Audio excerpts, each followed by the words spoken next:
बिस्मिल्लाहिर्रहमानिर्रहीम। अस्सलाम वालेकुम नाज़रीन, आप यूट्यूब चैनल देख रहे हैं। मैं इमरान खान हूँ। पाकिस्तान तहरीक इंसाफ के एहतजाज के बाद एक दिन गुजर गया और इमरान खान साहब का जेल में केस लगा हुआ था। जेल में जो केस था वहाँ पे क्या सूरत हाल पैदा हुई, इमरान खान साहब ने क्या कहा, ये चीज़ें मैं आपके सामने रखता हूँ। लेकिन पहले ज़रा इसको आप देख लें कि अडियाला जेल में जो तोशाखाना 2 केस है उसकी समाअत हुई और इमरान खान साहब के ऊपर फौरी तौर पर कोशिश की जा रही है कि इस एक और केस में उन्हें सज़ा दी जा सके। इमरान खान के वकला और अहले खाना को समाअत तक रसाई देने की दरख्वास्त की गई कि जनाब वकील थे आन दो। बल्कि इमरान खान साहब के वकील ने यह कहा कि जज साहब सलमान अकरम राजा साहब इमरान खान साहब के फोकल पर्सन है इन कानूनी मामलात में और मल्टीपल केसेस चल रहे हैं, उन्हें अंदर आने दिया जाए और दीगर वकला को आने दिया जाए। दूसरी जानिब सलमान सफ्दर ने कहा कि अगर ऐसा ट्रायल करना है तो वो स्टेट कौंसल मुकर्रर करके फैसला दे दें। ना वकला आ सकते हैं, ना अहले खाना और दाई मीडिया। जज शाहरुख अर्जुमन ने जवाबन हौसला दिया है। इमरान खान और बुशरा बीबी भी कमरा अदालत में मौजूद थे। अब ये जिस तरह ट्रायल हो रहा है सारी दुनिया को पता है और पीटीआई को ये लगता है कि उनके साथ इस ट्रायल में भी माजी की तरह ज्यादती होगी। जैसे साइफर वाला मुकदमा बनाया गया, जैसे इद्दत वाला केस चलाया गया, जैसे तोशाखाना का एक और पहले केस चलाया गया। ये वो सारे मुकदमात हैं जो अलकादर वाला भी, ये सारे मुकदमात ऐसे हैं जहां इमरान खान साहब को और उनकी पार्टी को बड़े शदीद तहफ़्फ़ुज़ात रहे हैं। 9 मई के मुकदमात तो वो तो ना 3 में ना 13 में, जिस किस्म के वो मुकदमात हैं उन्हें अगर आप सुने और उन्हें आप पढ़ें तो इंसान के रोंगटे खड़े हो जाते हैं कि इतनी बड़ी मिस्टेक्स जिस मुल्क के अंदर इदारे कर रहे हैं वो मुकदमात में, उन इदारों को क्या रहने का इख्तियार भी है। अजीबोगरीब किस्म की बोंगियाँ मारी हुई है वहाँ पर। और अभी तो इतना आगे निकल गई पुलिस, इतनी एडवांस हो गई पंजाब पुलिस के पंजाब में एडवांस में FIR भी हो जाती है।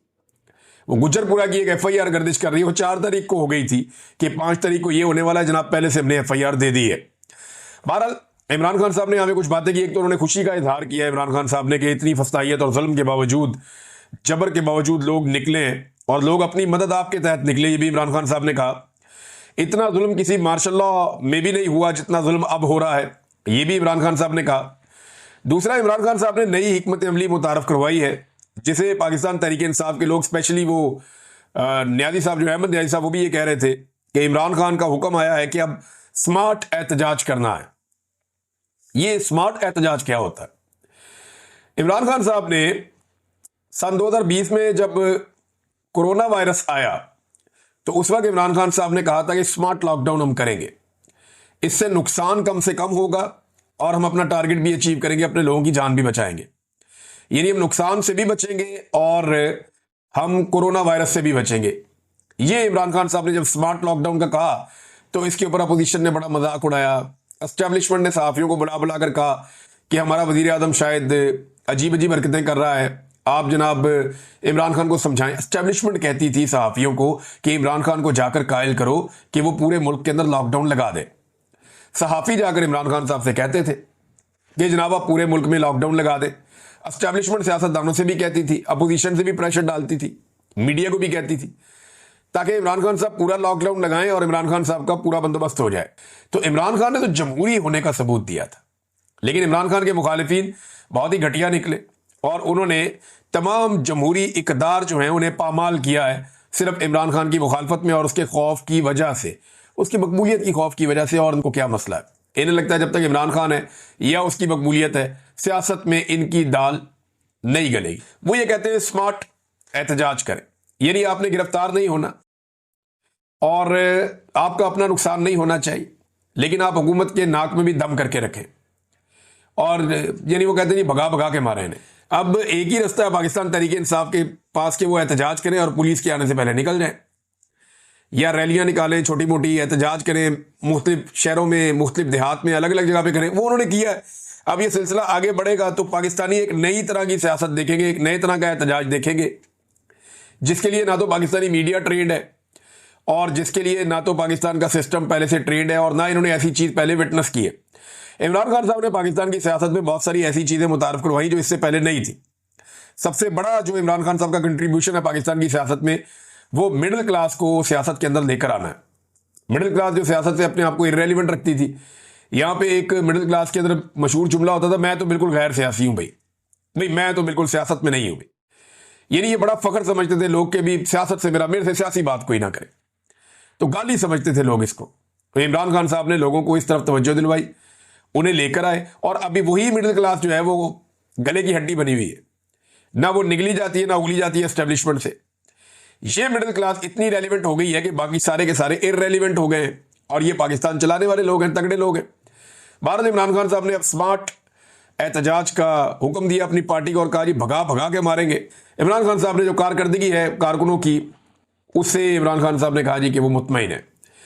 फिर एक और चीज़ जो इमरान खान साहब ने दोहराई है, बाद लोग इससे इख्तलाफ कर रहे हैं कि पाकिस्तान तहरीक इंसाफ को कोई भी मैदान खुला नहीं छोड़ना चाहिए, बल्कि जहां जहां पे ज़िमनी इलेक्शन होते हैं वो लड़ने चाहिए।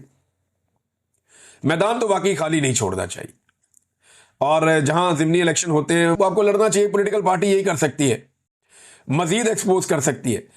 लेकिन देखें अब ये करेंगे क्या, ये पीटीआई के साथ इलेक्शन लड़ेंगे और धांधली करके इलेक्शन जीतेंगे, और इलेक्शन जीतने के बाद अनाउंस करेंगे कि देखें जनाब इमरान खान की मकबूलियत खत्म हो गई है, मरियम नवाज ने पता नहीं कितनी खिदमत कर दी है और पता नहीं कितने लोगों के पांव दबा दिए हैं, उसके बाद देखें अब आप ये हुकूमत बन गई और ये जनाब हमारी सीटें आ गई, अब तो अगली दफा हमारी हुकूमत बनेगी। वो एक परसेप्शन बिल्डिंग करना चाह रहे हैं इमरान खान साहब, शायद उसको अवॉइड करना चाह रहे हैं कि होना तो वही है जो एस्टेब्लिशमेंट ने फैसला कर लेना, लिहाजा इसको रोका जाए। लेकिन फील्ड मार्शल आसिम मुनीर को पूरा यकीन है, जैसे दिन की रोशनी में आपको दिन का यकीन होता है ना, ऐसे आसिम मुनीर साहब को पूरा यकीन है कि वो इमरान खान का रास्ता नहीं रोक पाएंगे। उन्हें पता है कि इमरान खान का रास्ता रोकना नामुमकिन है, इमरान खान वापस आएगा, और इसी बात का उन्हें खौफ है। यानी आसिम मुनीर साहब को इस बात का खौफ है कि अगर इमरान खान वापस आएगा तो मेरे साथ क्या होगा, या अगर अवामी हुकूमत आ गई तो मेरे साथ क्या होगा।